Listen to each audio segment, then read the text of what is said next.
এটা হচ্ছে nothing phone 2।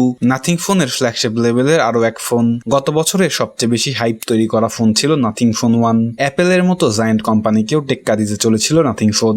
4 nanometer Snapdragon 8+ Gen 1 processor, 47 মিলিঅ্যাম্পিয়ারের long lasting battery, LTPO OLED 1 billion colour display সমৃদ্ধ নতুন এই সংস্করণের ফোনটিকে হতে পারে আপনার পরবর্তী ফোন। চলুন জেনে নেওয়া যাক। গত বছরের নাথিং ফোন 1 এর চেয়ে এই ফোনটি বেশ কিছু আপগ্রেড হয়ে আমাদের সামনে উপস্থিত হয়েছে।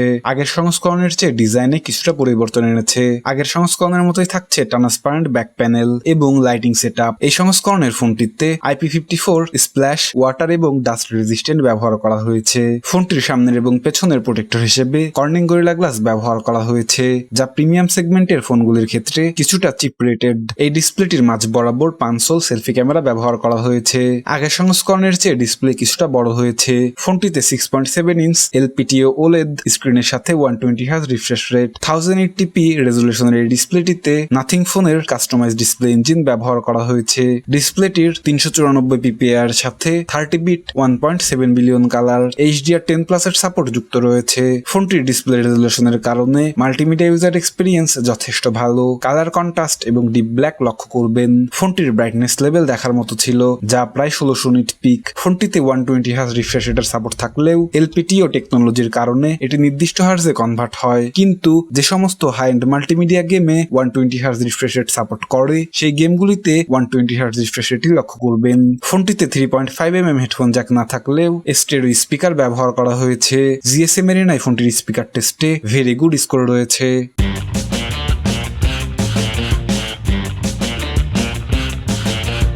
ফোনটিতে নোটিস করার মতো বেস ক্যাপাসিটি লক্ষ্য করবেন। ফোনটিতে micro SD card slot support না থাকলেও UFS 3.1 512GB পর্যন্ত ম্যাক্সিমাম স্টোরেজের সাপোর্ট বিল্ট ইন রয়েছে। গ্লোবাল ভার্সনের এই মডেলটিতে নাথিং OS 2 এর সাথে Android 13 এর ইন্টারফেস লক্ষ্য করবেন। ফোনটিতে 4 ন্যানোমিটার 3190 MHz এর স্ন্যাপড্রাগন 8+ Gen 1 প্রসেসরের সাথে 5G কানেক্টিভিটি। জিপিইউ হিসেবে রয়েছে Adreno 730। ফোনটিতে 5550 MHz এর কোয়াড চ্যানেল LPDDR5 12GB পর্যন্ত ম্যাক্সিমাম র্যামের সাপোর্ট যুক্ত রয়েছে। ফলে ফোনটির গেমিং এক্সপিরিয়েন্স যথেষ্ট ভালো। ফোনটিতে ভাপার চেম্বার কুলিং সিস্টেম ব্যবহার করা হয়েছে।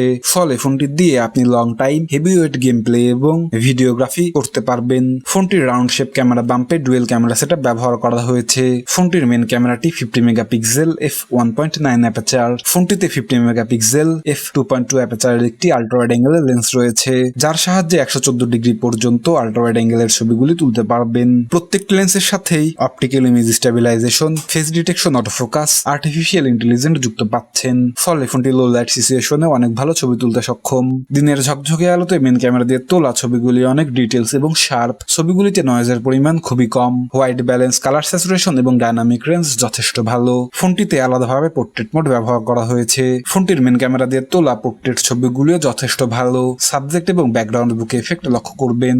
ফোনটির আল্ট্রা ওয়াইড অ্যাঙ্গেলের লেন্সটি যথেষ্ট কাজের। ছবির কোয়ালিটি যথেষ্ট ভালো। ডায়নামিক রেঞ্জ এবং হোয়াইট ব্যালেন্সও যথেষ্ট ভালো। ফোনটি দিয়ে আপনি সর্বোচ্চ 4K at 3060 fps 1080p at 3060 fps এর ভিডিও রেকর্ডিং করতে পারবেন। ফোনটির আল্ট্রা ওয়াইড অ্যাঙ্গেলের লেন্স দিয়ে 4K at 30 fps 1080p at 30 fps এর ভিডিও রেকর্ডিং করতে পারবেন। ফোনটির সেলফি ক্যামেরাটি 32 megapixel f2.5 aperture. Selfie camera দিয়ে তোলা ছবিগুলি অনেক শার্প এবং details. Colour saturation, white balance এবং ডায়নামিক রেঞ্জও যথেষ্ট ভালো। এটিতে আপনি সর্বোচ্চ 1080p at 30 fps এর ভিডিও রেকর্ডিং করতে পারবেন। এত কিছুকে পাওয়ার অন করার জন্য যুক্ত রয়েছে নন রিমুভেবল লিথিয়াম আয়ন 47 মিলিঅ্যাম্পিয়ারের একটি লং লাস্টিং ব্যাটারি। এই ব্যাটারিটিকে চার্জ করতে 45 ওয়াট ফাস্ট চার্জারের সাহায্য নিয়েছে নাথিং ফোন, যা ফোনটিকে মাত্র 50 মিনিটে 100% চার্জ করতে সক্ষম। সঙ্গে রয়েছে USB Type-C 2.0, 15 watt wireless charging, 5 watt reverse wireless charging. এত কিছুর পরে ফোনটির দাম গিয়ে দাঁড়ায় 680 ইউরো, যা বাংলাদেশি টাকায় 85,000 টাকার সমপরিমাণ। নাথিং ফোন 2 ফোনটির শক্তিশালী প্রতিদ্বন্দ্বী হিসেবে বাজারে রয়েছে OnePlus 11। OnePlus 11 ফোনটি সম্পর্কে বিস্তারিত জানতে এখনই ক্লিক করুন। সবাইকে আরো একবার ধন্যবাদ জানিয়ে এখানেই শেষ করছি।